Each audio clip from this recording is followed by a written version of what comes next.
நினைத்தேன் வந்தாய் சீரியலில் என்ன நடக்குதுன்னு பார்க்கலாம் வாங்க வீடியோக்குள்ளே போகலாம். வேலு புடவையோட நகையோட வந்து கதவை நீக்கி பார்க்குறாங்க. சுடர் சாப்பிடாம அப்படியே மயக்கம் தெளிஞ்சு உட்காந்துருக்காங்க. சுடர் என்ன நைட்டு சாப்பிடவே இல்லையா? சாப்பிடாம இருந்தால் உடம்பு என்னத்துக்காகும்? கல்யாணம் பொண்ணு நல்லா சாப்பிட்டு அப்படியே ஜம்முன்னு கெத்தாக இருந்தால் தானே நல்லாயிருக்கும். நீ இப்படியெல்லாம் பண்ணுறதுனால கல்யாணமெல்லாம் நிற்க போகிறதில்ல. இங்கே பாரு, பட்டு புடவை, ஆரம், நெக்லஸ் இதெல்லாம் இருக்குது பாரு, போட்டுக்கிட்டு ஜம்முன்னு வந்து நெல்லு.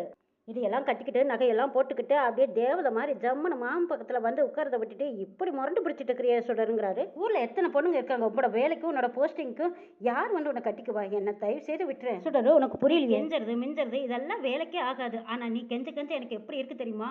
நீ கெஞ்சறதை பார்க்கும்போது அப்படியே போதை ஜிவ்வுன்னு மண்டிக்கிறற மாதிரியே இருக்கு. அது என்னன்னு சொல்றது? ராஜபோதைன்னு தான் சொல்லணும் அப்படின்னு சொல்றாரு வேலு. நான் உன்னை பிடிக்கலன்னு சொல்றேன்ல, உனக்கு எத்தனை மட்டும் தான் நான் சொல்லட்டும்? அப்படியே உன்னை கல்யாணம் பண்ணிக்கிட்டாலும் அது உன்னோட வாழ்க்கையும் கெட்டு என்னோட வாழ்க்கையும் கெட்டு வீணா போயிடும். நான் சொல்றது எல்லாம் புரிஞ்சுக்கோ, உனக்கு எனக்கு செட் ஆகுதுன்னு சுடர் எவ்வளவோ சொல்றாங்க. அடடா, நான் உன்னைய கல்யாணம் பண்ணி கூட்டிட்டு போய் அங்க உன்னை மகாராணி மாதிரி வச்சிருப்பேன் நீ நினைச்சியா? என்னை ஏமாத்திட்டு இங்க வந்து எவ்வளவு கஷ்டப்படுத்திருப்பேன். உன்னைய தினம் தினம் அள வச்சு சித்திரவதை பண்ணி பாக்குறதுக்கு தான் உன்னை நான் கல்யாணம் பண்ணிக்கிட்டு போறது. ஒரு தடவையா 2 தடவையா 4 தடவை நிச்சயதார்த்தம் பண்ணி ஊர் முன்னாடி என்ன அசிங்கப்படுத்தினியல்ல. நான் யாருன்னு உனக்கு காட்ட வேண்டாமா? உன்னோட திமிரை அடக்கி நான் ஆம்பளையா நிற்க வேண்டாமா? பழைய பாக்கி நிறைய இருக்கு, சொல்லிக்கிட்டே போகலாம். மேலும் மேலும் என்னை வெறுப்பேற்றிக்கிட்டே இருக்காத சுடரு. அட, சென்னையில் உன் பேர் தமிழ் இல்லை, தமிழ் கூட பேர் நல்லா தான் இருக்கு. சரி, இங்கே பாரு, இன்னும் கொஞ்சம் நேரத்தில் நான் திரும்பி வருவேன். அப்போ இந்த புடவை நகையெல்லாம் போட்டுட்டு நீ ரெடியாக இருக்கணும். கல்யாணத்துக்கு தயாராரு. எப்படி இருந்தாலும் இந்த கல்யாணம் நிற்க போகிறதில்லைன்னு சொல்லிட்டு போறாரு. அபியும் கவினும் எல்லா பக்கம் தெரு தெருவா வீடு வீடா ஒவ்வொரு வீடா கேட்டு பார்த்துட்டே வராங்க. யாருமே தெரியலன்னு சொல்றாங்களே அபி. இப்போ என்ன பண்றதுன்னு கேட்குறாங்க கவி. தமிழோட போட்டோவை எல்லார்கிட்டையும் காட்டி பார்த்தாச்சு, ஆனால் ஒருத்தர் கூட தெரியலன்னே சொல்றாங்களே. இப்போ என்னதான் பண்றது அப்படின்னு 2 பேரும் குழப்பத்தோடு நிற்கிறாங்க. எனக்கு என்னமோ தமிழை கண்டுபிடிப்போன்னு எனக்கு நம்பிக்கையே இல்லை அபி. அப்பா கிட்ட சொல்லிடலாமா அப்படின்னு கேட்குறாங்க கவின். ஆமா, அஞ்சலி மேலேயே அப்பாவுக்கு அக்கறை இல்லை, இதுல தமிழையா வந்து கண்டுபிடிச்சு கொடுக்க போறாரு. ஏண்டா நீ வேற. அப்பாவுக்கு மட்டும் அஞ்சலி மேல அக்கறை இருந்தா நிஜமாலுமே தமிழை வந்து கண்டுபிடிச்சிருப்பாரு. ஆமா, நீ சொல்றதும் சரிதான். ஆனால் தமிழை நம்மளால கண்டுபிடிக்க முடியாது போல இருக்குதுங்கிற கவின். இங்கே தான் எங்கேயாவது தமிழ் இருக்கணும், எப்படியாவது கண்டுபிடிக்கணுங்கிறாங்க. ஆமாம், ஒவ்வொரு வீடாக நம்ம போய் தேடி பார்க்கலாமான்னு கவின் கேட்குறான்.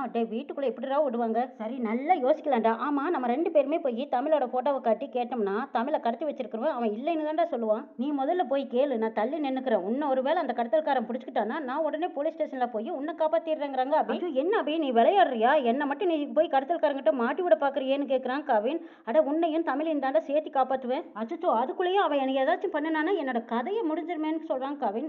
உன்னை என்னடா பண்ண போறான் அவன்? என்னைய நம்ப, நீ போய் போட்டோ காட்டி கேட்டு போறடா, போடா, நான் இருக்கேன் போ அப்படின்னு அபி சொல்லும் போது, சரி நான் உன்னைய நம்பி தான் போறேன், நான் போய் கேட்டு பாரு, விசாரிக்கிறேன் அப்படின்னு கவின் அந்த போட்டோ வாங்கிட்டு போய் ஒவ்வொரு வீடா கேட்டுட்டு இருக்கிறாரு. அபியும் கவினையும் தேடிட்டு எழில் ஒரு பக்கம் வந்துட்டு இருக்கிறாங்க. கவின் ஒவ்வொருத்தர்கிட்டயா போய் இந்த போட்டோ இருக்கிறவங்கள பாத்தீங்களா பாத்தீங்களான்னு கேட்டுட்டு இருக்கிறான். அவன் கேட்கும்போது அபி அந்த பக்கமா கொஞ்சம் தூரம் தள்ளி நின்று பார்த்துட்டே இருக்கா.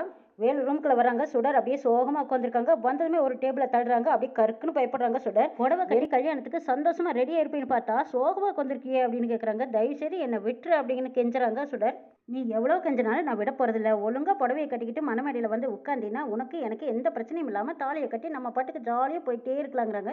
இன்னும் முகூர்த்தத்துக்கு 1/2 மணி நேரம் தான் இருக்கு, சீக்கிரம் ரெடி ஆகுங்கிறாங்க. என்னாலையெல்லாம் முடியாது, நான் ரெடி ஆக மாட்டேங்கிறாங்க. சொல்ல, ரெடி ஆனாலும் ஆகலினாலும் இந்த கல்யாணம் யாருனாலையும் தடுக்கவும் முடியாது, யார் வந்து நிறுத்தவும் முடியாது. கண்டிப்பா நம்ம கல்யாணம் நடக்கத்தான் போகுது. மனோகரி வேலுக்கு ஃபோன் பண்றாங்க. என்ன, அவ கழுத்துல தாலி கட்டிட்டியா இல்லையான்னு கேட்குறாங்க.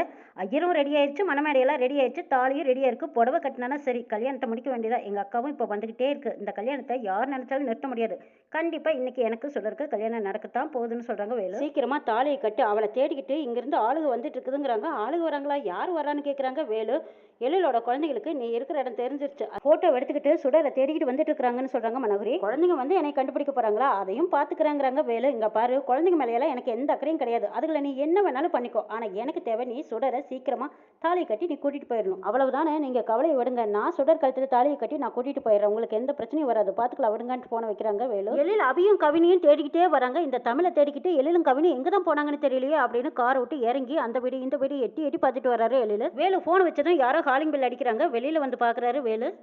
எழில் கதவு நீக்கி பார்க்குறாங்க. கவின், இந்த ஃபோட்டோ இருக்கிறவங்கள பார்த்தீங்களா அங்கிள் அப்படின்னு யதார்த்தமாக கேட்குறான். ஓ, அந்த பொம்பளை சொன்ன பையன் இந்த பையன் தான் போல இருக்கு, ஒரு ஆள் தானே இருக்கிறான் அப்படின்னு எட்டி பார்க்குறாங்க. அபியும் அந்த பக்கம் நிற்கிறத பார்த்துட்டு சிரிக்கிறாரு. எழில் ஒரு பக்கம் கவின் அபீர் ஃபோட்டோவை பார்த்து ஒவ்வொருத்தர்கிட்டயா கேட்டுட்டு வராங்க. இந்த குழந்தைங்கள பார்த்தீங்களா, இந்த சின்ன பசங்க இந்த வழியாக போனாங்களே பார்த்தீங்களா பார்த்தீங்களான்னு அவங்க ஒரு பக்கம் ஃபோட்டோவை காட்டி தேடிட்டு வராங்க. வேலு கவினையும் அபியும் கோளாரா வீட்டுக்குள்ளே கூட்டிகிட்டு வந்து கட்டி வச்சிடுறாங்க. இன்னும் கொஞ்சம் நேரத்தில் தமிழுக்கு எனக்கு கல்யாணம் நடக்க போகுது, உங்களை வச்சு தான் நான் சுடரை சம்மதிக்க வைக்க போகிறேன், எங்கள் 2 பேத்துக்கும் கல்யாணம் நடக்க போகுது, நீங்கள் இருந்து பார்த்துட்டு சாப்பிட்டு போகணும், அது வரைக்கும் நீங்கள் சமத்தா இருக்கணும் சரியா அப்படின்னு சொல்லிட்டு வேலு அந்த பக்கம் போறாரு. வேலு ரூம்குள்ளே போய் பார்க்குறாங்க. சுடர் புடவையெல்லாம் கட்டி நகையெல்லாம் போட்டு நின்றுட்டு இருக்காங்க. அங்கே போகிறாங்க, காலில் விழுந்து கெஞ்சுறாங்க. சுடர், தயவுசெய்து என்னை விட்டுரு மாமா, நான் உன்னை கல்யாணம் பண்ணிக்க எனக்கு விருப்பமே இல்லைங்கிறாங்க. இங்கே பாரு, நீ காலில் விழுந்து கெஞ்சினாலும் சரி மிஞ்சினாலும் சரி உனக்கு எனக்கு நடக்க போகிற கல்யாணத்தை யாருனாலும் தடுக்க முடியாதுங்கிறாங்க. தேவையில்லாமல் டைம் வேஸ்ட் பண்ணாத, நான் சொல்லிக்கிட்டே இருக்கிறேன், நீ பாட்டு கெஞ்சிட்டே இருக்கிற, வா போகலாம் அப்படின்னு கையை பிடிச்சி தரன்னு எழுதிட்டு போகிறாங்க. வேலு, தயவுசெய்து என்னை விட்டுரு மாமா, எனக்கு இந்த கல்யாணத்தில் இஷ்டமே இல்லை அப்படின்னு சுடர் சொல்லிக்கிட்டே வராங்க.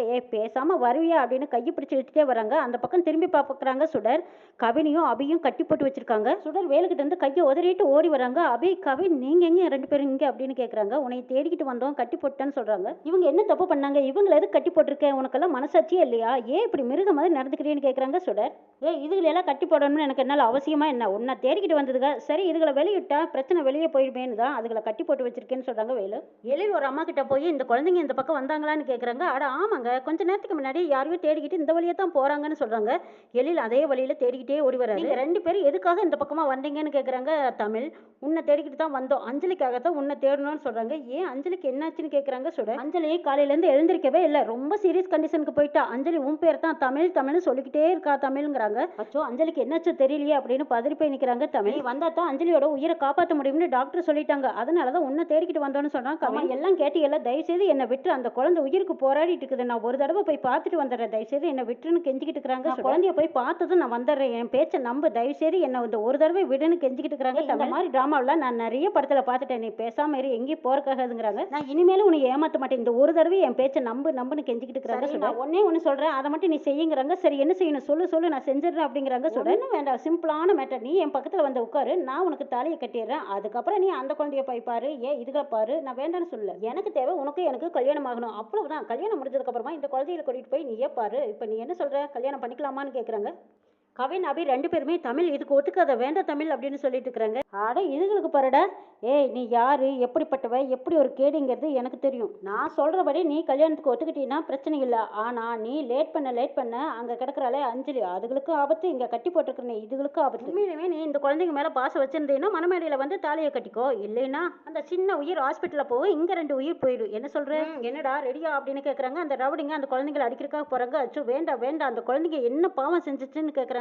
உன்னை தேடி வந்ததே அதுதான் பெரிய செஞ்ச பாவங்கிறாங்க. வேலு, இங்க பாரு, நான் சொல்ற மாதிரி நீ வந்து தாலியை கட்டிக்கோ, இல்லைன்னா கொன்னு போட்டு அப்படியே பாரபட்சம் பார்க்காம நான் தூக்கி வீசிட்டு போய்கிட்டே இருப்பேன், என்னை பத்தி உனக்கு தெரியுமில்லைங்கிறாங்க. தமிழ், நீ போக வேண்டாம், நீ கல்யாணம் பண்ணிக்காத, நீ தாலி கட்டிக்காத அப்படின்னு அபியும் கவினும் ஒரு பக்கம் சத்தம் போடுறாங்க. இது என்னடா இப்படி எதிரா பேசுது, இதுகளோட சோழியை முடிச்சிருங்கிறாங்க. ரவுடி அருவா கத்திய பின்னாடி வச்சு அப்படி தூக்கி வெட்டுறதுக்காக தூக்கும் போது சுடர் ஐயோ வேண்டாம் அப்படின்னு கெஞ்சுறாங்க. இந்த ரெண்டுகளுக்கும் வால் மட்டும்தாடா இல்ல, இதுகளை தேடியோ இல்ல இவளை தேடியோ யாராவது வந்து கதவை தட்டினாங்கன்னா திறந்துடாதீங்கடான்னு சொல்லிட்டு போறாங்க. தமிழ், நீ போகாத தமிழ் அப்படின்னு அபியும் கவினும் கெஞ்சுறாங்க. எழில் ஒரு பக்கம் குழந்தைகளை தேடிக்கிட்டு கவின் அபின்னு சத்தம் போட்டுட்டு வராங்க. ஒரு வீட்டு வாசல்ல பாக்குறாங்க, அது கவின் வரைஞ்ச டிராயிங் நோட்டு அந்த பக்கம் இருக்கு. அதை பார்த்ததும் எழிலுக்கு புரிஞ்சு போச்சு, கவின் இங்க தான் இருக்கான், அவன் ஒரு நோட் புக்ல வரைஞ்சு வச்சிருந்தான்ல அதே படம் தான் இது அப்படின்னு யோசிச்சு